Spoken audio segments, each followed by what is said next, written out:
Este é o Sol. Desde o ano 10.000 a.C., a história abunda em pinturas e escritos que refletem o respeito e a adoração dos povos por este astro. E é simples entender o porquê, com seu aparecimento todas as manhãs, trazendo visão, calor e segurança, salvando-os do frio e da escuridão da noite repleta de predadores. Sem ele, todas as culturas perceberam que não haveriam colheitas nem vida no planeta. Estas realidades fizeram do Sol o astro mais adorado de todos. Todavia, muitos estavam atentos também às estrelas. As estrelas formavam padrões que lhes permitiam reconhecer e antecipar eventos que ocorrem de tempos em tempos, tais como eclipses e luas cheias. Eles catalogaram grupos celestiais daquilo que conhecemos hoje como constelações. Esta é a Cruz do Zodíaco, uma das mais antigas imagens na história da humanidade. Ela representa o trajeto do Sol através das 12 maiores constelações no decorrer de um ano. Ela também representa os 12 meses do ano, as 4 estações, solstícios e equinócios. O termo zodíaco está relacionado com o fato das constelações serem antropomorfismos ou personificações, como pessoas ou animais. Por outras palavras, as primeiras civilizações não só seguiam o Sol e as estrelas, como também as personificavam através de mitos que envolviam seus movimentos e relações. O Sol, com seu poder de dar vida e de salvar, também foram personificados como se representasse um criador ou um deus. Deus Sol, a luz do mundo, salvador da humanidade. Igualmente, as 12 constelações representaram lugares de viagem para o Deus Sol e foram nomeados por elementos da natureza que aconteciam nesses períodos de tempo. Por exemplo, Aquários, o portador da água que traz as chuvas da primavera.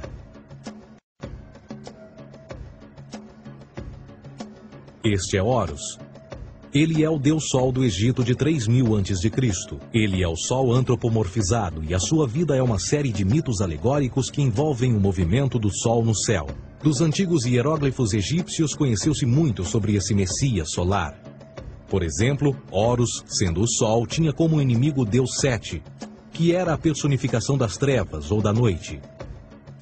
E metaforicamente falando, todas as manhãs Horus ganhava a batalha contra Sete. E no fim da tarde, Sete conquistava Horus e o enviava para o mundo das trevas. Será importante frisar que trevas versus luz ou bem versus mal tem sido uma dualidade mitológica onipresente que ainda hoje é usada em muitos níveis. No geral, a história de Horus é a seguinte. Horus nasceu em 25 de dezembro da Virgem Isis Mary. O seu nascimento foi acompanhado por uma estrela no oeste, que por sua vez foi seguida por 3 reis em busca do Salvador recém-nascido. Aos 12 anos era uma criança prodígio nos ensinamentos, e aos 30 anos ele foi batizado por uma figura conhecida por Anup, e assim começou o seu ministério. Horus teve 12 discípulos e viajou com eles, fazendo milagres tais como curar os enfermos e andar sobre as águas. Horus também era conhecido por vários nomes como a Verdade, a Luz, o Filho Adorado de Deus, o Bom Pastor, Cordeiro de Deus, entre muitos outros. Depois de ter sido traído por Tifão, Horus foi crucificado, enterrado por 3 dias e então ressuscitou. Estes atributos de Horus, originais ou não, parecem influenciar várias culturas mundiais e muitos outros deuses encontrados com a mesma estrutura mitológica. Atis da Firígia nasceu da Virgem Nana em 25 de dezembro. Crucificado, foi posto na tumba e 3 dias depois ressuscitou. Krishna, da Índia, nasceu da Virgem Davaki com uma estrela no ocidente assinalando sua chegada, fez milagres juntamente com seus discípulos e após sua morte ressuscita. Dionísio da Grécia nasceu de uma virgem em 25 de dezembro. Foi um professor peregrino que praticou milagres como transformar água em vinho e é referenciado como Rei dos Reis, Filho unigênito de Deus, o início e o fim, entre muitas outras coisas, e após sua morte ressuscitou. Mitra da Pérsia nasceu de uma virgem em 25 de dezembro. Ele teve 12 discípulos e fazia milagres. E após sua morte foi enterrado por 3 dias e então ressuscitou. Ele também foi chamado de a Verdade, a Luz, entre outros. Curiosamente, o dia sagrado de adoração a Mitra era um domingo.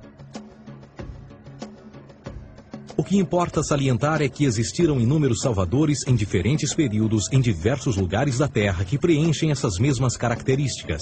A pergunta que não quer calar: o porquê desses atributos? Por que o nascimento de uma virgem em 25 de dezembro? Por que a morte e a ressurreição após 3 dias? Por que os 12 discípulos ou seguidores? Para descobrirmos, vamos examinar o mais recente dos Messias solares. Jesus Cristo nasceu em 25 de dezembro em Belém. Ao nascer foi anunciado por uma estrela no ocidente que seria seguida por 3 reis magos para encontrar e adorar um novo Salvador. Tornou-se pregador aos 12 anos. Aos 30 anos foi batizado por João Batista e então iniciou seu ministério.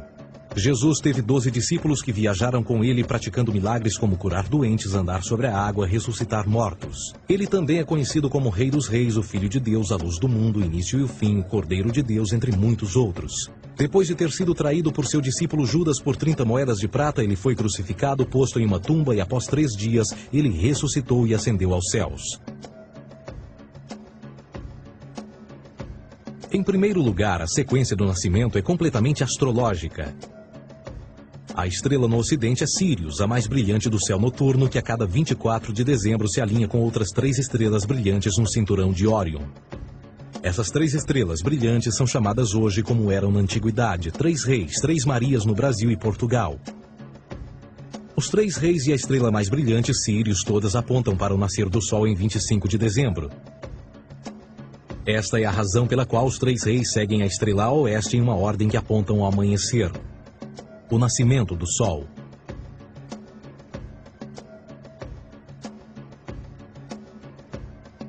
A Virgem Maria é a constelação de Virgo, também conhecida como Virgo, a Virgem. Virgo em latim significa virgem. Virgo também é conhecida como a casa do pão. E a representação de Virgo é uma virgem segurando um feixe de espigas de trigo. Esta casa do pão e o seu símbolo das espigas de trigo representa agosto e setembro, a época das colheitas. Por sua vez, Belém é a tradução ao pé da letra de a casa do pão. Belém também é a referência à constelação de Virgem, um lugar no céu, não na terra. Existe outro fenômeno muito interessante que ocorre em 25 de dezembro, é o solstício de inverno. Do solstício de verão ao solstício de inverno, os dias se tornam mais curtos e frios. Da perspectiva de quem está no hemisfério norte, o Sol parece se mover para o sul, ficar menor e mais fraco. O encurtamento dos dias e o fim das colheitas conforme se aproxima o solstício de inverno, simbolizando o processo de morte. Era a morte do Sol. Pelo 22º dia de dezembro, o falecimento estava completamente realizado e faz com que atinja seu ponto mais baixo no céu. Aqui algo curioso acontece. O Sol para de se mover por 3 dias. Durante estes 3 dias, o Sol fica pelas redondezas da constelação do Cruzeiro do Sul, ou Alfa Crucis. Depois desse período, em 25 de dezembro, o Sol se move 1 grau, dessa vez para o norte, trazendo perspectiva de dias maiores, mais calor e a primavera. E assim se diz: o Sol morreu na cruz, ficou morto por 3 dias, apenas para ressuscitar ou nascer mais uma vez. Esta é a razão pela qual Jesus e muitos outros deuses solares compartilham da ideia de crucificação, morte por 3 dias e o conceito da ressurreição. É o período de transição do Sol antes de mudar para a direção contrária no hemisfério norte, trazendo a primavera e assim a salvação. Todavia, eles não celebram a ressurreição do Sol até o equinócio da primavera, ou Páscoa. Isso é porque no equinócio da primavera o Sol domina oficialmente o mal, as trevas, assim como o período diurno se torna maior que o noturno. E o revitalizar da vida na primavera emerge. Agora, provavelmente, a analogia mais óbvia de todas neste simbolismo astrológico são os 12 discípulos de Jesus.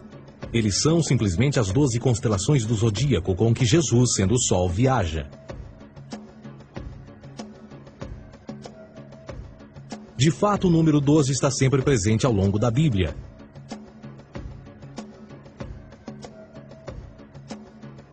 Voltando à cruz do zodíaco, o elemento figurativo da vida é o Sol. Isto não é uma mera representação artística ou ferramenta para seguir os movimentos do Sol. Era também um símbolo espiritual pagão. Uma logografia similar a isto.